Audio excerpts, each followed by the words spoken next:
Let's cross now to correspondent Bénédicte Paviot. Bénédicte, what's the latest? Is in shock, and I'm not just referring to politicians, former politicians, current politicians, but the nation is in shock. This is a very rare, it's not an unprecedented, but it's a very rare attack and event that's ended with the tragic death of the 69-year-old Conservative MP, David Amess. And he has 5 children, we're told. He has now a grieving wife and 5 children. He was a Catholic, and the Archbishop, Cardinal even, of England and Wales has expressed his shock and sadness and said his thoughts were with the family. He was an MP since 1983.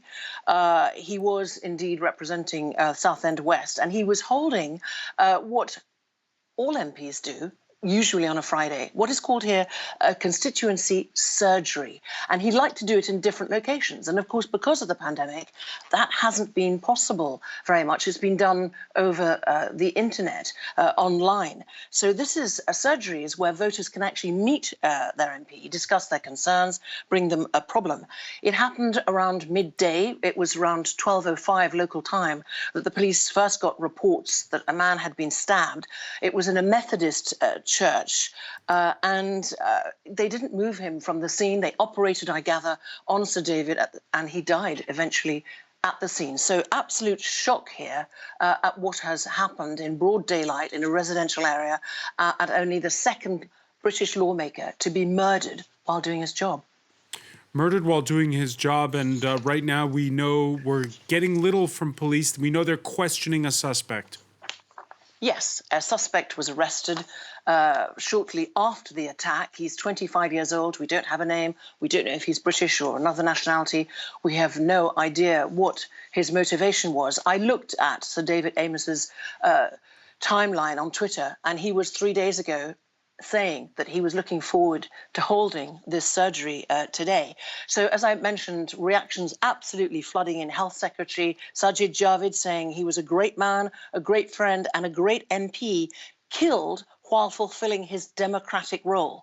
Chancellor Rishi Sunak says the worst aspect of violence is its inhumanity. It steals joy from the world and can take from us that which we love the most. Dominic Raab, ex-Foreign Secretary, heartbroken that we've lost Sir David Amess, a great common sense politician, a formidable campaigner with a big heart and tremendous generosity of spirit.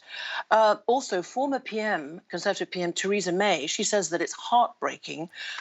She says a decent man. She talks about a tragic day for our democracy. My thoughts and prayers are with David's family.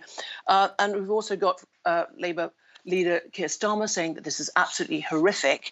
We've got a former Labour PM, Tony Blair, saying that he's shocked and horrified by this, and many, many questions this evening, François, being raised about how do you ensure the safety of British lawmakers? In Parliament, that's one thing. But when they're out and about in their constituencies, what needs to change? And I would imagine that on Monday, when Parliament comes back from recess, there will be many more in-person tributes in the House of Commons and the House of Lords.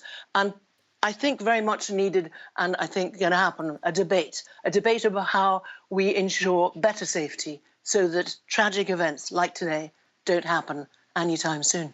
All right, and one more reaction, that from the widower of Joe Cox, saying, quote, attacking our elected representatives is an attack on democracy itself. Many thanks, Bénédicte Paviot, for that update from London.